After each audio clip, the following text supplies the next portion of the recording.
Hello Porbandar, આજે આપણે આવી ગયા છે સત્યનારાયણ ભગવાનના મંદિરે, જ્યાં રઘુવંશી એકતા દ્વારા જલારામ બાપાની રંગોળી બનાવવામાં આવે છે. અને આ રંગોળી દર વર્ષે જલારામ જયંતિમાં બનાવવામાં આવે છે. આ વખતે 226 ફૂટની રંગોળી છે.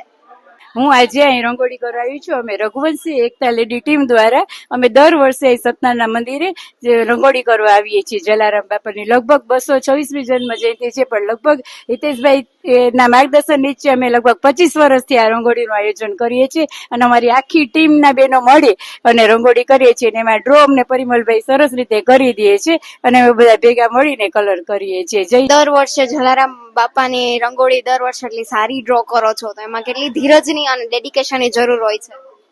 જય જલારામ. મારું નામ પરિમલ મકવાણા છે. હું ઘણા સમયથી આ ડ્રોઈંગ કરું છું, પણ જલારામ બાપાની રંગોળી જે એટલી વિરાટ રંગોળી ડ્રોઈંગ કરવા માટે મને ઘણું બધું પેશન જોઈએ છે. ખાસ કરીને જ્યારે અમે ચોકથી બનાવી અને પછી એમાં જે કલરથી આઉટલાઈન કરીએ ને, ત્યારે ઘણું બધું ધ્યાન રાખવું પડે છે એમાં. અને સાથે સાથે 3-4 કલાક અમારે એમાં પેશનથી બેસી અને પછી કામ કરવું પડે છે. દર વખતે 3-4 કલાક જ લાગે છે કે ઘણી વાર વધારે ટાઈમ પર થઈ જાય? ઘણી વખત વધારે ટાઈમ જાય છે. ક્યારેક તો સવારથી આવ્યા હોય તો સાંજ સુધી ડ્રોઈંગ કરતા હોય છે. તમારું નામ? કૃષ્ણાબેન પોપટ.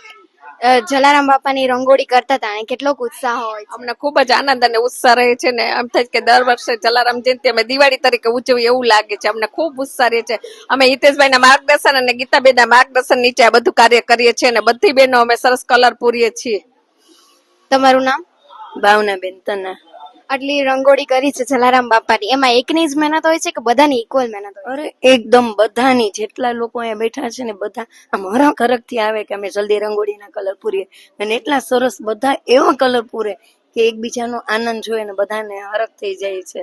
અને એકદમ સરસ કલર પૂરે છે. આમાં જો તો ખરા તમે કે કેટલો સરસ રંગ, અને બધાનો આનંદ એવો છે અને બધા એક જ સરખા એવા ભાવથી કરે છે કે જાણે સાક્ષાત બાપા કેમ અહીં બિરાજમાન થયા હોય. અમારા હૃદયમાં એવું જ થાય છે કે અત્યારે બાપા સાક્ષાત પધારેલા છે. જય જલા. તમારું નામ? બિંદુબેન રાજા.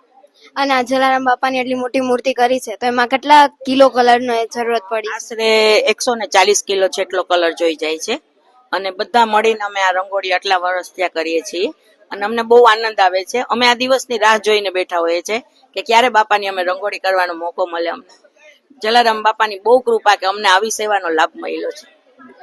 જલારામ બાપા જય જલારામ, વીરપુરના વાસી બાપા જય જલારામ.